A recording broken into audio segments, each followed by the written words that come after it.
Hello friends, कैसे हो आप लोग? सब बढ़िया?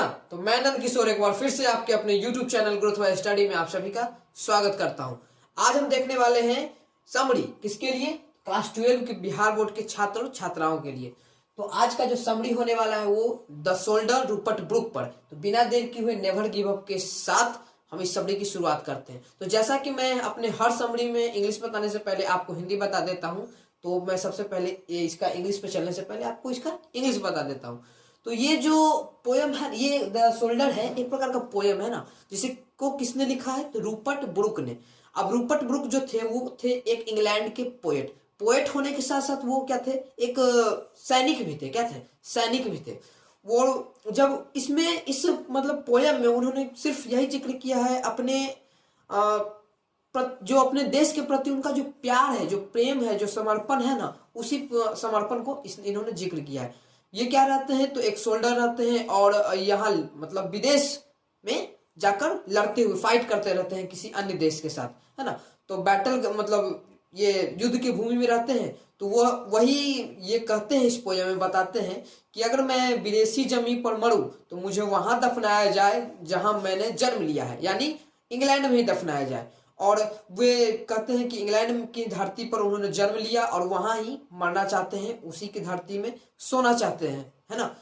वहां पर ही उनका कब्र हो, इंग्लैंड में ही उनका मरने के बाद उनका कब्र कहाँ हो? इंग्लैंड में ही हो।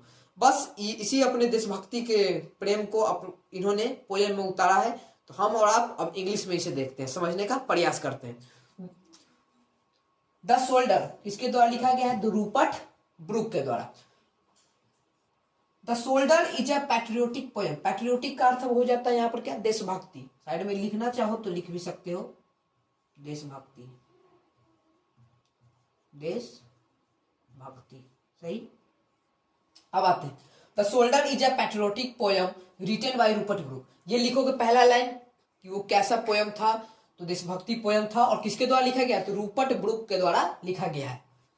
अब कुछ राइटर के बारे में मैं बोलता हूँ कि हर एक समरी में लिख दिया करो, ताकि जो एग्जामिनर हो उस पर अच्छा प्रभाव पड़े उसके माइंड पे, ठीक ना। He was a English poet. वो क्या थे? एक इंग्लिश पोएट थे, इंग्लैंड के थे। एंड अ सोल्डर आल्सो, बोला था मैंने ना, एक सैनिक भी थे वो, ठीक। इन दिस पोयम, इस पोयम में he has talked about his feeling of sacrifice for the country. अपने समर्पण, अपने सैक्रिफाइस का वर्णन करते हैं। किसमें? अपने सैक्रिफाइस का जो फीलिंग होता है उसका वर्णन इन्होंने इस पोयम में किया है। आगे देखते हैं पैराग्राफ छोड़ने के बाद। He says that he is fighting in a foreign country. बोला ना मैंने, वो कहते हैं कि मैं एक कहाँ लड़ रहा हूं, वो रूपर्ट ब्रुक लड़ रहे हैं कहाँ? एक विदेशी कंट्री पर लड़ रहे हैं, है ना। Life is uncertain on the battle ground. मतलब युद्ध की भूमि में आप देखते हो कि सैनिकों का लाइफ जो होता है वो अनसर्टेन होता है, अनिश्चित होता है कि कब उनकी मृत्यु हो जाए। तो वही बोल रहे हैं कि life is uncertain on the battle ground, so if he dies in a foreign country. Life जो है एक अनिश्चित है उनका, इसीलिए वे कहते हैं कि अगर वे फॉरेन कंट्री में उनका मृत्यु हो, he will be buried in England. वो कहाँ जलाए जाएंगे? इंग्लैंड में दफनाए जाएंगे। ब्यूरिड का अर्थ यहाँ हो जाएगा दफनाए जाएंगे। Because he was born in this country, क्योंकि उन्होंने इन दिस कंट्री का अर्थ इंग्लैंड में ही जन्म लिया है, ठीक। नेक्स्ट चलते हैं। ही आल्सो सेज, वह यह भी कहते हैं, that he wants such a country. वो एक ऐसा कंट्री चाहते हैं वेयर देयर इज ओनली, जहां क्या हो? इज ओनली पीस, शांति हो। And people could live in English heaven. और हिवेन का अर्थ हो जाता है स्वर्ग। हिवेन का अर्थ स्वर्ग।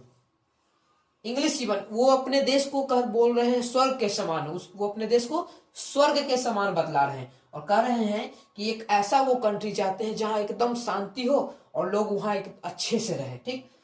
और लास्ट आप खुद से लिख दोगे, it's really a fantastic poem by Rupert Brooke. एक बहुत ही अच्छा पोयम है रूपर्ट ब्रुक के द्वारा। इन विच, जहां ही हैज ब्यूटीफुल्ली शोन, उन्होंने बहुत सुंदरता के साथ दिखाया है। क्या दिखाया है? हिज पैट्रियोटिक फीलिंग, अपने देशभक्ति के फीलिंग को ये पोयम में उन्होंने उतारा है बहुत अच्छे से। अब मेरे को लगता है कि आप ये समझ गए होगे और इसे एक दो बार देखोगे, समझोगे और अपने से लिखने का प्रयास करोगे। बस आपका सारा कंफ्यूजन दूर, ठीक।